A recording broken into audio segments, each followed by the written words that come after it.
You're listening to Wanderlust Diaries, the ultimate travel podcast for solo female travellers 40 and beyond who are ready to explore the world. Join me, Terry Reynolds, where we talk all things travel and why it's so important and what's stopping you from getting out there and exploring the world.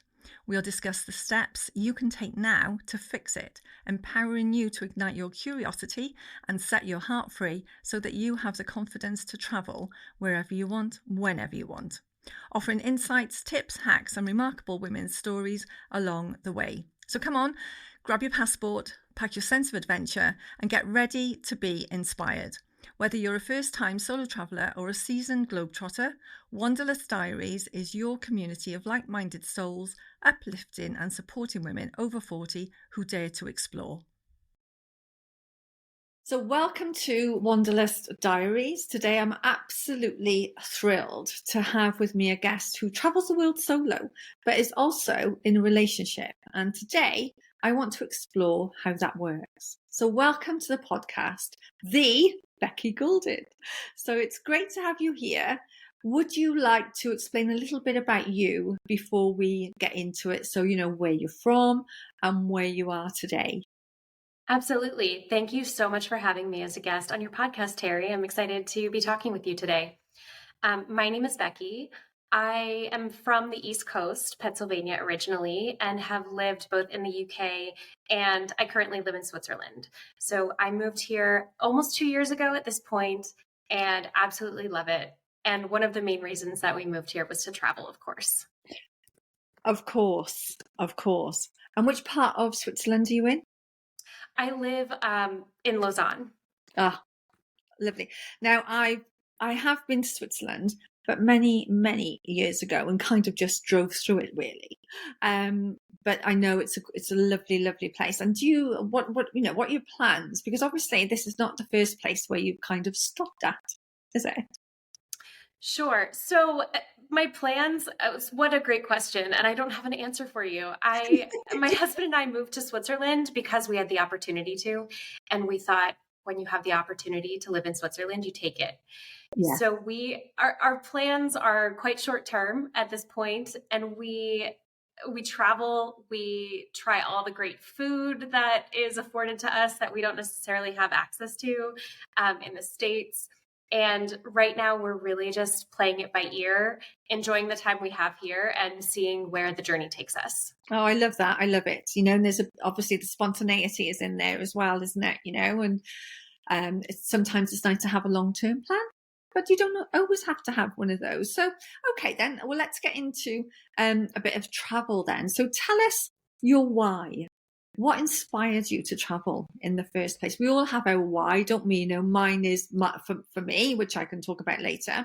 But I'd be interested in understanding what your why is and why you started solo traveling. Sure. I think I have about a million whys. I love to travel because of the way that it makes me feel. I love traveling as a means to connect with other people in my life. So I love traveling with my sisters. I love traveling with my husband because we create these amazing memories together. I love traveling to see new things that I've never seen before.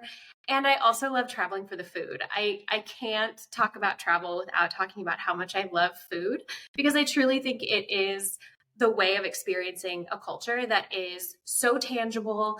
And for me, it's so enjoyable. And whether that is going to markets or going into a grocery store, that's one of my favorite things to do when I get to a new place. And it might sound, I don't know, it might sound a little mundane, but it's something actually that my parents did when we were growing up and when we traveled. We would go to a grocery store, see what the local products were. And that was really a way of exploring further exploring the place that we were visiting. Yeah, no, I agree with you on that, because when I first arrive somewhere new, I like to do a bit of a walk around anyway. But I think the grocery store is a great place to start, because it really does give you a feel for what kind of food. I mean, you may already have an understanding because you know the country you're going to. But Sure. It is, isn't it? It is. I love that. It's the first thing I do is go to the grocery store and get whatever I need for the next few days. And it does really give you a good feel for where you are. So where did you first go? and travel to as a solo traveler? Where was the first place you went to? It probably would have been when I was living in the UK. I was living in North Yorkshire and was there on a voluntary visa for a year. Wow. Didn't have a lot of friends, didn't have a lot of people around me who were going with me, or, a lot of people that I was with, they had families, they had their routines. And so on the weekends, I had to occupy my time. Mm. And it started out as going into town by myself, which was actually something that I was not super comfortable with. I was right out of university and really had never been on my own. And so my solo trips started as like little day trips or getting on the bus and going somewhere new. And I really found that there was I found a lot of independence in that. And even just, I remember a moment when I navigated the bus schedule and I didn't have a working cell phone at the time, actually. I didn't have any data. And so I had to do it all just by myself, just figuring it out by myself. And I found so much power in that and so much independence that I think I've just been going after that feeling ever since, because it made me really feel like I was capable and like I belonged. And it was wonderful.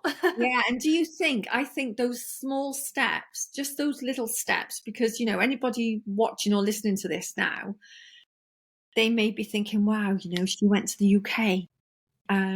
But that's a really big step. But once you arrive somewhere then you have to find your way around. And I do think that those small steps can be much more powerful and empowering, can't they? Just like you said, you didn't have a phone, so you had to figure out the bus timetable in a totally new country. And how old were you at this point, Becky? I was 23. Oh, wow. And I think that's one thing too. Like, I think as women, like, we see these amazing stories of solo travel, like on social media or on a blog, and you think, if I'm going to travel solo, I have to go for like 3 months to Thailand completely on my own. And you don't have to. It can just be a day trip, or it can be a little weekend, or whatever you're comfortable with. But I found it enormously empowering. And I tell all the young people that I do a mentorship program through my college. And so that is something that I really try to impart, that the independence that you find while traveling is different, I think, than anything you experience, especially as a young woman.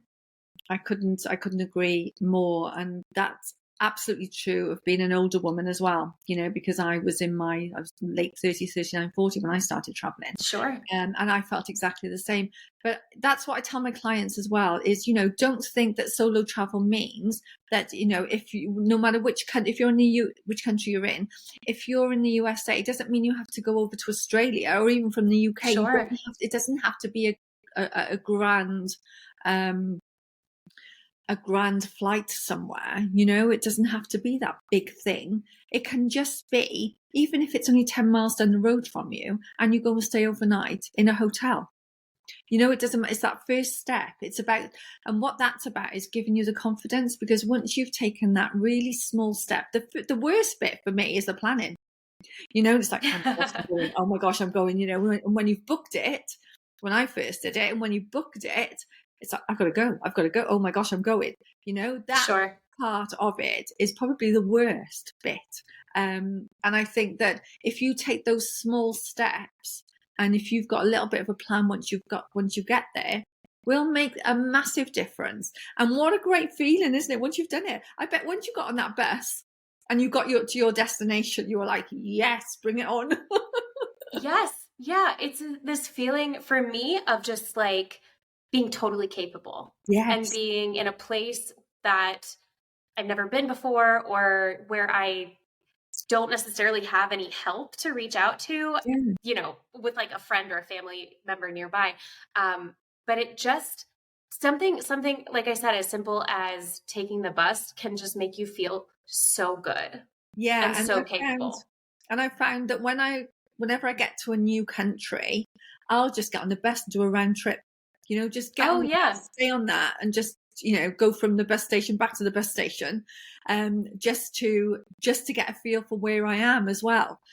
I find that's really useful, empowering, and it just gives you an insight of where you are, a better insight of where you are and where you're staying. So I love all of that. I totally get all of that. And hopefully our listeners will understand that as well. You don't have to have a grand gesture. It can just be a very small step. But what inspired you, though, Becky? So was the UK the first place you came to as a solo traveller? Yes, technically. Yeah. I've also done some other trips as well. But that was really like a solo year. It was a year that I lived in North Yorkshire and was pretty much on my own, away from everybody I had known, grown up with, everything. I grew up in a small town and have two sisters, and so I feel like for most of my life I was around other people who knew what they were doing, and that was the first time that I really had to figure it out for myself. And what did on the back of that then? It's a big step for you to take at such a young age. How were your family about that? They were really supportive. Oh, good. They were really supportive. Yeah. I think my family has realized that I was born without the travel nerves gene. And so if I tell my family I'm going to go somewhere, they're like, great, can we come along? Or, I backpacked Italy with my parents because I said to them, I really want to go to Italy. I'm going to go. And they said, wonderful. Like, do you want us to come along? And so that could have been a solo trip, but also it was this amazing, I think it was 2 months with my parents who were around 60, and they were backpacking with me, and it was the greatest. And it was such an important memory to make with them. Yeah, for sure. I mean, it's amazing. What about, so obviously they gave you their support, but were they worried about the safety aspects for you? I'm sure they were. All right. I'm sure they were. Kind of, no, with you. Nobody made it difficult for me to make the decision to go abroad. Yeah. And it was through a church organization as well. And so there was some comfort in that there was a structure around me as I was going. There were people who would be able to help if I needed help. But if my family was nervous about it, or if they didn't want me to go, they didn't tell me about it. And at the time I had graduated college, and my husband was finishing his master's. At the time, he was my boyfriend. And I remember telling him too, I said, I was accepted to this program. I'm going to go do it. And his answer was, okay, great. Oh, wow. Oh, my and only more recently have I really understood how much of a gift that was, because there are plenty of people who would not have had such an easygoing attitude about it. No. But at the same time, it was something that I really wanted to do in my life, and he understood that. And he also, down the road, we got married and we moved abroad. And so I'm really grateful to him that, not that he let me go, because that's not how I look at it, but that he was supportive of it. And he was supportive of us moving abroad together as well. Yeah, absolutely. And they're really powerful words you use there, as opposed to let you go, to supporting you to do what it was in your heart. So, on the back of that then as well, I mean, what motivates you to travel solo, when your husband isn't able to join you?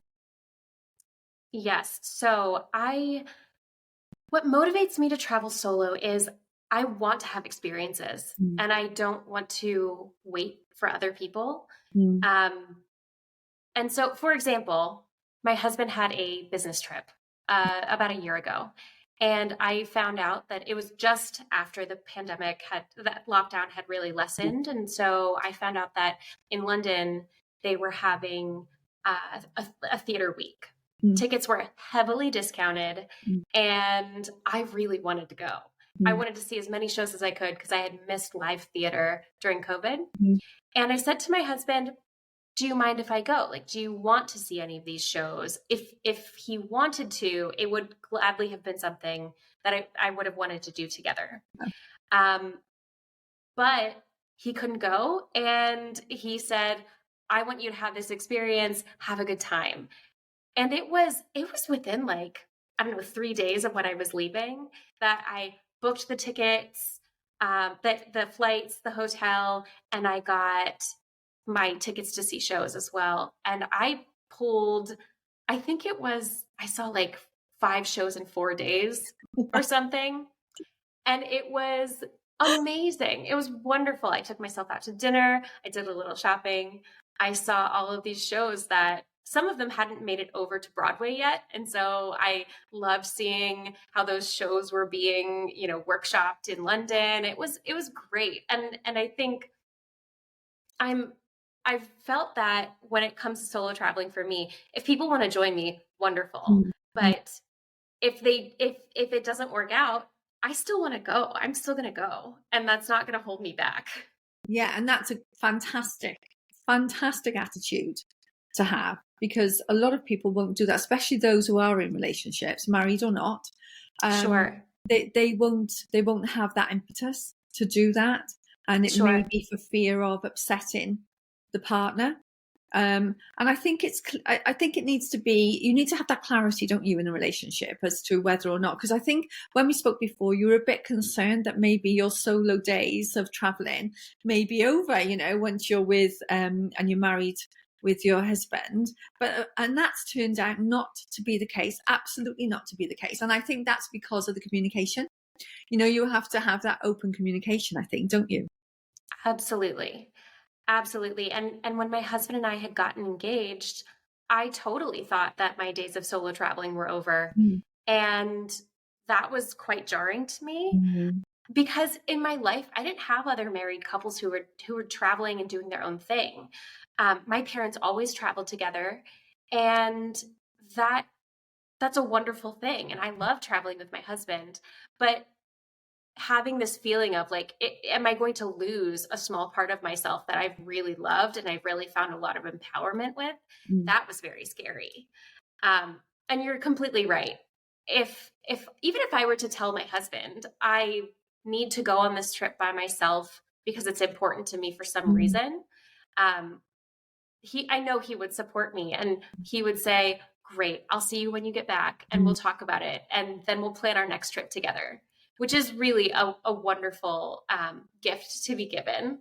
It is. And at the same time, it's that bit of independence, that I didn't want to lose. And I really didn't have a role model for when we were preparing to get married.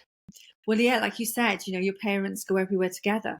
So, and that was my case as well. Whenever there was a holiday, it was always the whole family together. Not one of them ever went anywhere without the other. So yeah, so that's interesting that you've that behavior is yours alone and it's not a learned one.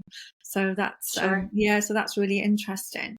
Well, there was another question in my head that I was going to ask, but it's gone for a second, but I'm sure it'll come back in a second. So what I was going to say was, so when you go on your solo travels on your own, how does that work? Do you decide that, have you already decided that, there'll be no longer than 2 weeks or a month, or, is there a set time, or does it just depend on what it is you want to do and where you want to go? I think it really just depends on the trip.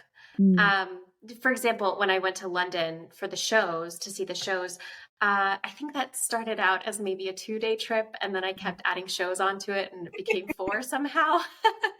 And so, if I head to London and there are tickets to the West End for like under £30, it's dangerous. But it really depends on the trip, and it sort of depends where I'm going. I try to travel pretty cost efficiently as well. So that depends. And I have a very flexible job. And so I'm able to sort of travel in the middle of the week if I need to. Yeah. And that's really wonderful too. Yeah, no, that's great. It's great to have a flexible job, isn't it? I've got one of those. Absolutely. It's wonderful. how do you stay connected? So once you're on your travels, do you have a set way of communicating that, you speak to each other at 5 p.m. every night, no matter where you are in the world, or how does that work? I text my family pretty constantly, meaning every day. I'm in touch with someone in my family nearly every day. I Yeah. definitely talk to my husband every day, but we don't really have a set plan. It's really that I let folks know when I've landed. I Yeah. let folks know when I'm safe or when I'm in for the evening. And of course, like if there's something really cool, like sometimes Yeah. I'll call one of my family members and do a video call and show them. Yeah. But typically it's pretty organic. Mm. And um, there has, luckily there has never been a situation where I felt unsafe while Oh, traveling solo. There yeah. might be something, here and there where, Mm. it hasn't been the most wonderful experience, but Mm. I've never felt unsafe while traveling. And I've been very lucky that I haven't had to make any dire phone calls home. So I've just really kept channels of communication open with family, but that would happen whether or not I'm at home or if I'm Yeah. traveling. Well, that's it now, isn't it? With all the apps that are available to us, we For can sure. we can keep in contact the whole time. Again, I was going to ask you something else, and it was going out of my head. I'll come back in a second. So, yes, what I was going to ask you was, are there any specific solo travel experiences that have strengthened your relationship with your husband? Is there anything specific? Oh, that's a great question. Um, I don't know that there's a particular event that has Mm. strengthened my relationship, but I think having the buy-in from my partner that I can Mm. still travel and do things on my own Mhm. um, is really important, because if I did not have a supportive partner, I think that would be really difficult. If somehow I had a partner who did not like to travel at all, Mm. that would be very hard for me. Yes, that So would be difficult. luckily, that's not the case, and I think I set the tone pretty early in our relationship that I was going to travel. And if he wanted to travel with me, he was welcome to come along. Yes. Um, but particularly with spending a year away abroad, Mm. I think sent a pretty strong message. That was the message that was like, Sam, we're going to travel. And if you want to come along, amazing. Like he spent his spring break with me in Amsterdam and Paris that year. So Mm. he's always been enormously supportive, because I think he knows that you got Yeah. to get on the train Yeah. and have some fun, or else Or you're else. going to get left behind. Oh no, I totally understand that. I get that totally. Are there any tips that you could pass on to our listeners? For someone in your situation that they could learn from. Absolutely. If you have the opportunity, Mm. take the opportunity to travel Mm. and have the conversations with your partner ahead of time. Find out their thoughts and feelings about you traveling solo, what the expectations are. I think that's really important to voice expectations, Mm. um, because I realize that not everyone so easily gets on a plane like I do, and not everyone's partner feels so comfortable with their Mm. partner jetting off somewhere. So I've realized that it's not my experience is not everyone's experience. Um, I am really conscious that if they're, when people are having these conversations with their partner about traveling Mm. solo, that an important thing to distinguish is what that means for you, the traveler. You Yeah. know, helping someone to understand like why you want to do it, why you want to travel alone, why it's important for you to have a little bit of like boundaries there. That's Yeah. really important, because I think some people could be quite put off by hearing like, I'm going to go on this trip and you might not be welcome to come Yeah. along. But when in reality, what you're saying is, I really need to have this experience for myself. And Yeah. I also want to have other experiences with you, but this one is for me. No, exactly. And also, I mean, maybe you don't get this, but there may be feelings of guilt as well. Because I know that you said, this is your calling to do this, and your husband's well aware of it. But I would imagine that there would be plenty of people out there who might have those guilty feelings for wanting to go off Sure. on their own. Sure. Totally. I totally understand that. And I think that there are probably feelings of guilt maybe around money, about spending money Yeah, without your partner, or yeah, depending on, who makes more money, that can sometimes feel really unbalanced. yeah. Um, Sometimes when I travel, I absolutely have experiences and think, oh, I really wish this person was here with me to experience it. Mm, mm, And that is not just um, relating only to my husband. Like there are times when I go abroad and I think, oh, my dad would really love to see this thing. Or mm, my mom would love to see this amazing architecture that I'm seeing mm. right now. And then I just plan a trip to go with them to that place.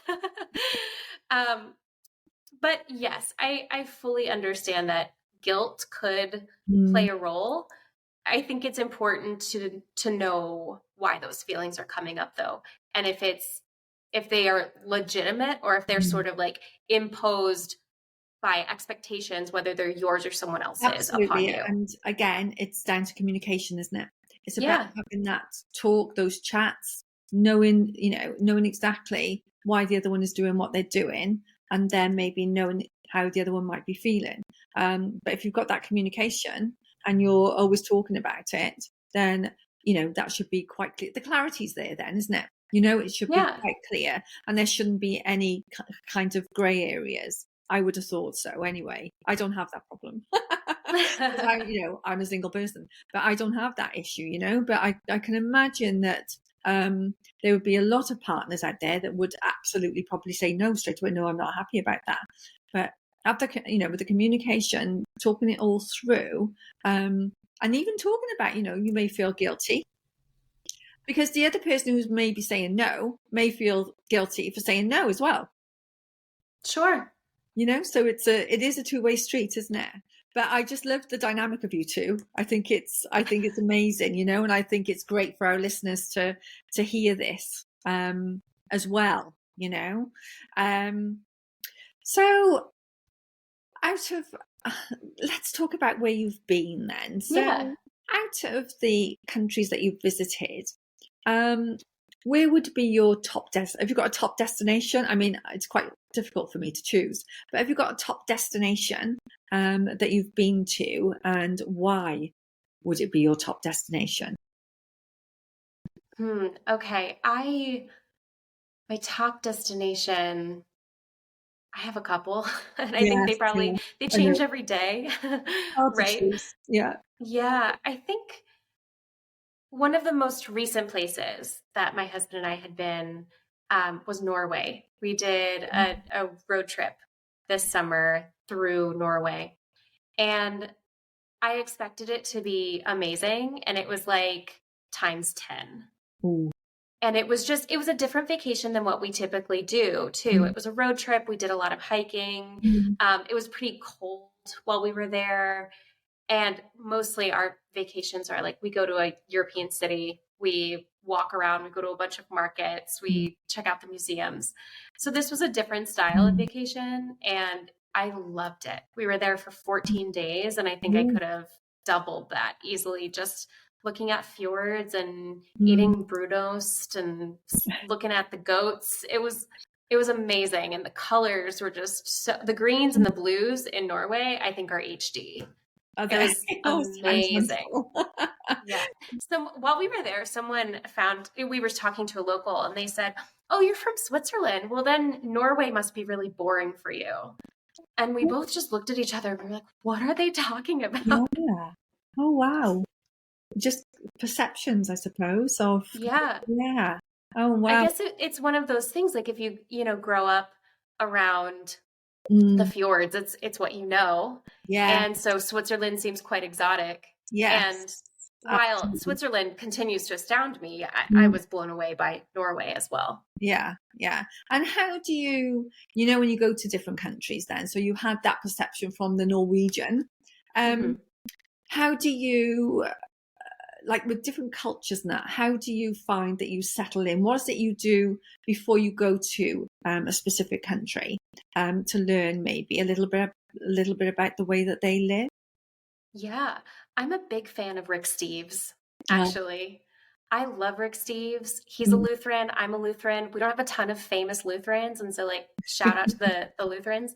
Um, but I love Rick Steves' approach to mm, travel because it is very low pressure, mm, and it doesn't matter. The photos, the Instagrammable photos don't matter. It's yeah, just about experiencing the culture, particularly from a local perspective. So going to the little mom and pop restaurants, making a sandwich from a grocery store, art museums. I love art. I love the food. We talked about that already, but yeah. shout out to the food again. Yes. And so I usually watch Rick Steves. I also, check out a lot on Instagram. I take a look at some local accounts. Yes. Um, I usually pull together um, some information from I think it's called 1,000 Things to Eat Before You Die. I make a I little like to list have a look of at the them, yeah. local Mm, mm, local items to try. Taste mm, Atlas is also another really amazing resource.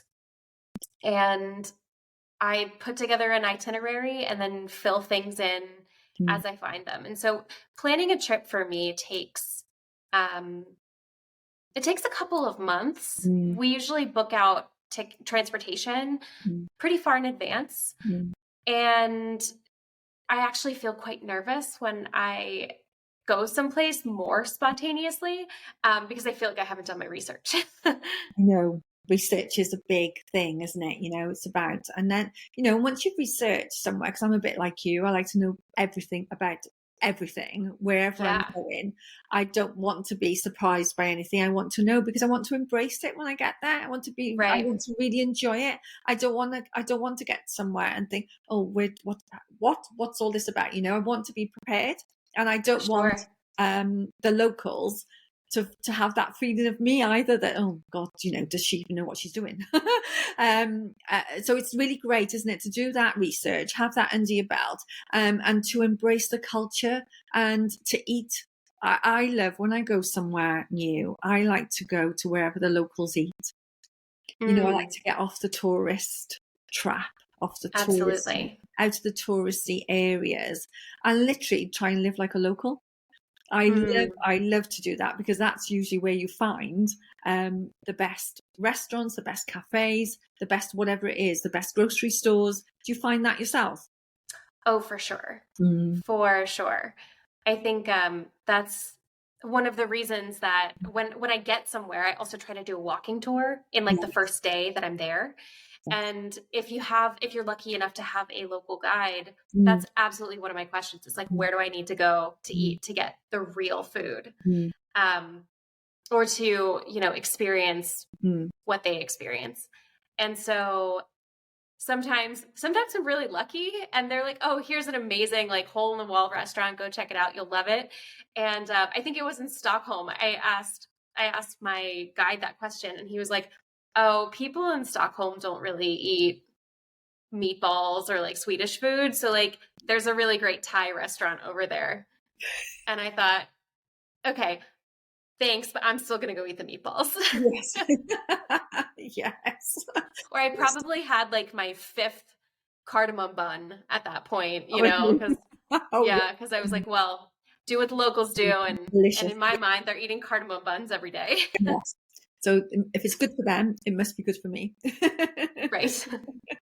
um, Yeah, no, I agree with you on that. It is about research, finding out as much as you can about where you're going. I love spontaneity as well.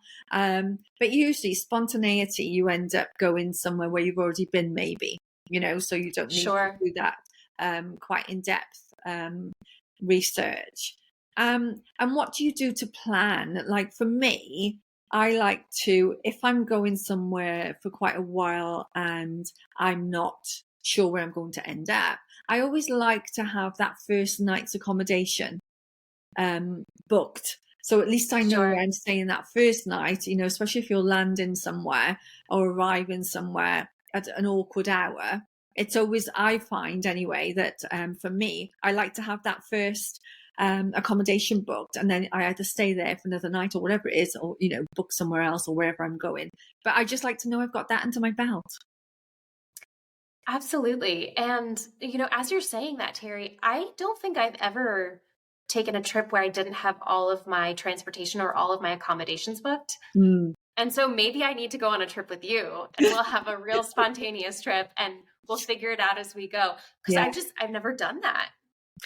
Well, when I first traveled back in 1999, there were no they were just coming out then. You certainly couldn't take a phone around the world with you. Sure. And there was no internet, you just about had email at that point. My first email I got when I arrived in India. And so they set it, I went to an internet cafe there within the first couple of days. And one of the guys there said, shall I set you in? I said, oh, yes, please. I felt really posh, because I'm Amazing. far out, I'm really into this technology. So when I first went, you couldn't just go onto the internet and just book whatever you wanted to whenever. It literally was, taking a rough guide. I had the rough guide to India with me, the book. So I had so many books with me because I was traveling around the world at the time, for a year. So I took all the books, which obviously, took up half the weight in my rucksack. Sure. And it was a case of that, you just had to, there's no way I could have booked for a whole year. So it was just a case of, right, where am I going next? Right, let's book that then for the first night, and just did it that way. But no, I knew exactly where I was going around the world. I had my flights arranged, but not the accommodation straight away. So yeah, so it can be exciting, but it can also be a bit nerve-wracking when you're not really sure when where you're going to end up when you arrive to that new country. So did you have any kind of, I know you said there weren't any, you didn't have any scares, have you, whilst you've been traveling around? Any nervousness around anything? Because I know as well you said about your nerves, you're not really a nervous traveler or anything, but has there been anywhere in any country where you've thought, is there a country where you've gone that you've really liked, but it's really surprised you? I think, yes, actually, I recently went to Bosnia and Herzegovina with my Nice. husband. This was not a solo trip, Yeah. but we were in Dubrovnik for a couple of days, rented a car, and decided to drive to Montenegro and to Bosnia and Herzegovina. And that was one place that I never thought I would go to, didn't know anything about it. Um, Definitely watched a Rick Steves special on it, but um, it just wasn't on my list. I just didn't know anything about it. And when we got to Mostar, I was floored by how much I enjoyed it. And sure, it was touristy. There were tour buses, there were groups being led around, but I also went on a walking tour that was led by a man who actually fought in the war in the 90s. And I had this experience where I was learning about this very contentious part of history that I really didn't know about, and that happened during my lifetime. And so it was shocking to learn about. You could really still see the after effects of the war still within Mostar. And I also experienced this with my husband. So we had a lot of questions, a lot of thoughts about sort of our experiences as Americans, just not knowing a whole lot about world history. Yeah. And at the same time, like, it was a part of the world that I hadn't been to. It was beautiful. It was interesting. The art was gorgeous to look at. And The food was really good too. The food was we had just this amazing spread of all types of grilled meats and dips and veggies, and it was like one of the highlights of the trip for sure. But we went to Dubrovnik and ended up just like loving Bosnia and Herzegovina and Montenegro. It was really interesting. Oh, it sounds amazing. I haven't been to that part of the world myself. How long are you there? We were actually there for one day. Oh, okay. And so I think we drove 3 hours to Mostar and then 3 hours back through these very, remote roads. And it was totally worth it. Yeah. 6 hours in the car in one day. It was definitely worth that's it.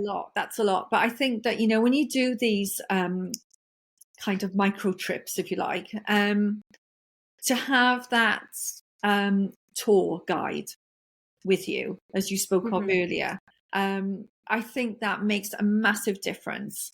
For because sure. especially if you're not familiar with, when I first got to India, I knew nothing about India. I just knew I wanted to go there. And to have some guides occasionally, to take you around and to explain, it's really lovely as well, because you can read all this stuff. Of course you can. But it's really nice to have that personal touch, to have somebody Definitely. explain about why that part of the building is fallen down, why that part over there is coloured slightly different, and all those intricacies, really, because it's something you can look at and you can wonder, and somebody might tell you something, but a guide obviously knows all of those details, and it takes you a fraction of the time to find out everything that you need to know. Sure. Which is fantastic, to have that knowledge from somebody instead of trying to find your way around. I want to go over to that end and then I want to go back to that place. And, you can spend a lot of time, can't you, just trying to navigate yourself around, trying to understand everything. But when you've got a guide, occasionally those guides are brilliant, because I love just wandering around and getting a bit lost anyway. But to have those guides kind of navigating you and giving you all the information, and then you come away with that information, it's all like concise, isn't it, condensed all into an hour or 2 hours or whatever it is. Definitely. And I think it's a really great balance between like having an activity to do and getting the lay of the land and learning about history and having the opportunity to really talk to somebody who's a local. And then, of course, like the other side of that is having a wander around afterwards, or going back to the places that maybe you wanted a little more time in. Yes. And I think a really quality guide can absolutely make your trip. Yeah, make all the difference. And again, that comes down to research as well, doesn't it? If you can, before you go, and if you can plan that, like you say, with so much little time you had you planned that guide when you got there? Is it something that you'd already planned, or could you, do it on the hoof, as it were? So actually, it was recommended by another couple who was on a different tour with us. I think we did a walking tour in Dubrovnik and struck up a conversation, and they asked us if we were going to go to Mostar, and then they gave us the recommendation for the guide. So it was really lucky that we had that conversation, because otherwise I would not have known to book a tour with that specific company. It's great, isn't it, to have recommendations as well? Definitely. And when they're very good too. Yeah. Makes a massive difference. And, this has been great talking to you about your solo travels, considering that you're in a relationship as well. And it may sound like a bit of a big deal, and it can be for some people, can't it? Like you say, you're lucky, your partner totally understands. And there may be some people out there who are literally, craving to get away, but they haven't got the understanding of their partners. And I think hopefully listening to your side of the story and how it works for both of you, I hope we've passed that on to those listeners, and they can take something away from this, and if they have got a partner that's not really into it, maybe they'll listen to this podcast, and they can persuade them otherwise. If there's one thing you could pass on to somebody who really wants to do this, is there one thing that you would pass on to them? Book the trip. Yeah. Because for me, it's not about persuading someone else to allow me to do something. Mm. It's about having an experience and allowing the other person in my life to support me in something that I love. Yeah. And I think travel is something that if you want to do it, you can't wait. Because you don't know if that destination will be how it is right now in 10 or 20 years. You don't know if you will be in good health. You don't know if you will have money to do it or some other circumstance. And, it is only something that will benefit you and your relationship if your partner sees it that way too. Yeah, and there's always something that will stop you. You can always put something in your way, and that's down to, it could just be limiting beliefs as well. It could be something like that. But if you allow those things to stop you, you're just not going to live those experiences. And it's the transformation as well, isn't it, that you feel from that first solo trip, that first trip you take by yourself. You'll never be the same again. I couldn't explain that to somebody who's never done it. Like you couldn't. They have to experience it themselves, don't they? Yes. And Terry, you're reminding me of a story of when I went to Israel on a pilgrimage with a church group. It was not really a solo trip. It was a tour group. And I was sitting with a woman who was probably in her 50s. We were on the plane. We were just talking. She was very nervous. She was very nervous to travel without her husband. She had never done it before. And she was telling me that, she didn't know she was going to like it. She was going to have a hotel room by herself. She was going to be lonely. And we were just talking through it. And on the way back after that, I think it was a 10-day trip. After that trip, I said to her, what did you think? How do you feel? And she just looked at me and said, I don't know how I'm going to share a bedroom again. I just loved having my own hotel room, my own bathroom. I got to do what I wanted. I didn't have to worry about, music or what time I went to bed. And it was such a funny moment, but a really touching moment too, because I think even, at 50 or whatever age she was, like she was finding this independence that she didn't know she needed.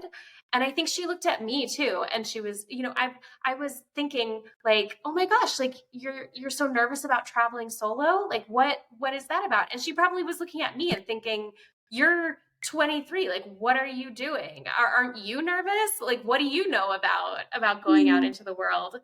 But I think of that often. And I hope that she has done a couple of other solo trips too. I love that.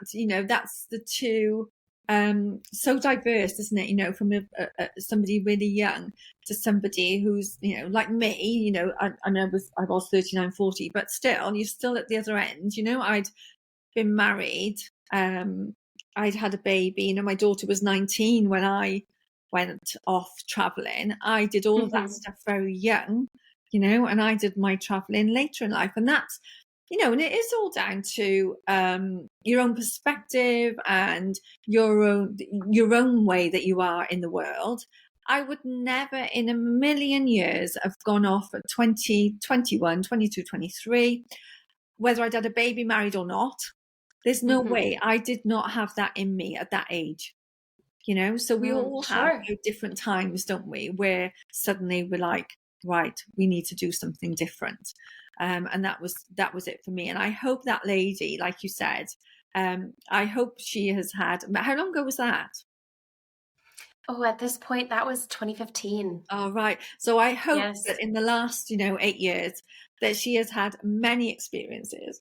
And I'm sure she will think about you occasionally, just like you think about her, and her experiences. I hope so. Yeah. Yeah. But that's what travel does for you, isn't it?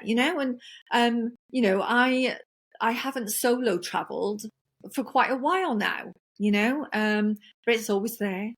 It's always there waiting for me to go, and I will be doing it again. very soon. But, it doesn't mean just because you're a solo traveler that you always have to go and solo travel either. You can Definitely. go with, it's fine to go with other people. You just find your own way about what you want to do, when you want to do it. And like we said earlier on in this conversation, take those small steps. It doesn't have to be a grand gesture. It doesn't have to be, right, I've got to go and fly for 10 hours to be somewhere totally different in the world. And there's nothing wrong with doing that either. But what I'm saying is, don't let it stop you. Don't let thinking that is, I can't do that. You can just go 10 miles down the road. Just go and stay on your own. Definitely. It's familiarity. You know how to drive on the roads. You know how to get the train. You know all the stuff around you. But that first time, people worry about eating on their own, going sightseeing on their own, going to the cinema on their own, going to the theatre on their own. Once you've done it, you realize it doesn't matter, I can do this on my own. Right. I used to think, like, are people looking at me if I sit at a Yes. restaurant? Yes. No one's looking. No. No one cares. If they are, then they've got nothing better to do. And they're probably quite jealous and thinking, I wish that was me. Especially when you see some couples sat there, and they don't even talk to each other. So what's your next trip then, Terry? Well, my next planned trip is I'm actually going on a cruise. Oh, interesting. I've never been on a cruise. I know. And it's never really been for me at all. And then a couple of months ago, I got a bit of a bee in my bonnet. And I thought, something came up about a cruise. I don't know. I don't even know. I can't remember what it was. And I thought, now let's have a look at this. I'm actually going down to the Bahamas. I'm going down to, yes, I know, Caribbean, sorry, not the Bahamas. I'm going to the Caribbean, yes, and I'm doing that for 2 weeks. Now, I am going with my cousin. My cousin's coming as well. Fun. But if she'd said no, I was going to go on my own anyway. Because the thing with solo travel is, you can be on your own or you can be with people. It's entirely up to you, isn't it? It depends how you're feeling. And I just thought, let's try this cruise then and see what it's like. It's never been for me, but oh my gosh, all the different countries I'm going to be visiting, all the different areas I'm going to be, that I've heard about, I thought, I'd love to go there. I'd love to go there. So my Instagram is obviously going to be awash with the Caribbean once I go on this cruise. So I'm really excited for it. And it'll be another part of my, my repertoire, if you like, of what I've done. So I'm really looking forward to that. But so that's my next planned trip. But I'm hoping to do something between now and Christmas. I'm not sure, maybe just a long weekend, something like that. So I'm hoping to do that. But that'll be a spontaneous thing. It'll be, so I just fly out Sunday and come back Wednesday, that type of thing. So it could well be that. Yes. What about you? What have you got? Have you got anything planned now? Anything coming up? Yes, I'm going to Edinburgh in about a week for a long weekend. Yes. Lovely. Any specific some family members. Oh, I'm sorry. Any specific reason? Yes, we are celebrating my mother-in-law's birthday there. And so we have some family members who will meet us in Scotland, and that'll be a nice long weekend. Yes, lovely. And yes, and then actually just last week, my husband bought tickets to Dave Matthews Band in Florence, Italy.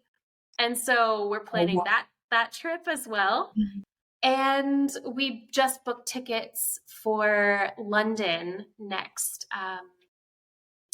July, actually, and we'll sprinkle in some other trips here and there. We'll figure out Easter. I always just troll EasyJet for low flights. Yes. But an American baseball team is coming to London next summer. So I don't want anyone to think that we never travel anywhere that my husband wants to go and that I choose all our destinations, because we're traveling for Dave Matthews Band and we're traveling for the Phillies in London as well. And I love that. And the fact that you've just got these little trips, interspersed with everything. Like I said, it doesn't have to be grand gestures, they can be these little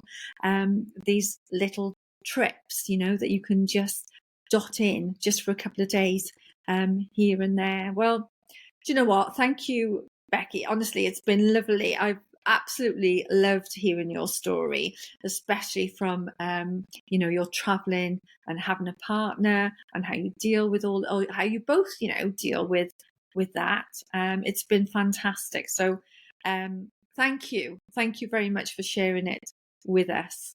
All the links and information around Becky, because she does have a business as well, which we haven't had a chance to talk about today at all. And honestly, I could talk for another hour easily. But all the links, anything connected with Becky, can be found in the show notes. But that's all for today's episode of Wanderlust Diary. So thank you all so much for listening. We hope you found it informative and helpful. If you've got any questions, any feedback, or would like to be a guest, please feel free to reach out on the website. All the details will be in the show notes. And remember, age should never stop your pursuit of adventure, and the world is waiting for you to explore its wonders. And this podcast can be found on all different platforms. So we'll see you next time on Wanderlust Diaries. And thank you again, Becky, for joining us. Thank you very much. Thanks so much, Terry. And that concludes this episode of Wanderlust Diaries, celebrating the fearless spirit of solo female travellers who are 40 and beyond. I hope you found inspiration, valuable insights, and a renewed sense of wanderlust. Thank you to all our incredible listeners who have joined us on this exciting journey. Remember, age should never stop your quest for adventure, because the world is waiting for you to explore its wonders. And don't forget to join our community on social media to connect with fellow travellers, and subscribe and review us on your favourite podcast platform. All links are in the show notes. Keep dreaming, keep exploring, and stay fearless. Until next time, this is Terry Reynolds signing off from Wanderlust Diaries. Psst, don't keep me a secret. Please tell your friends and fellow travellers.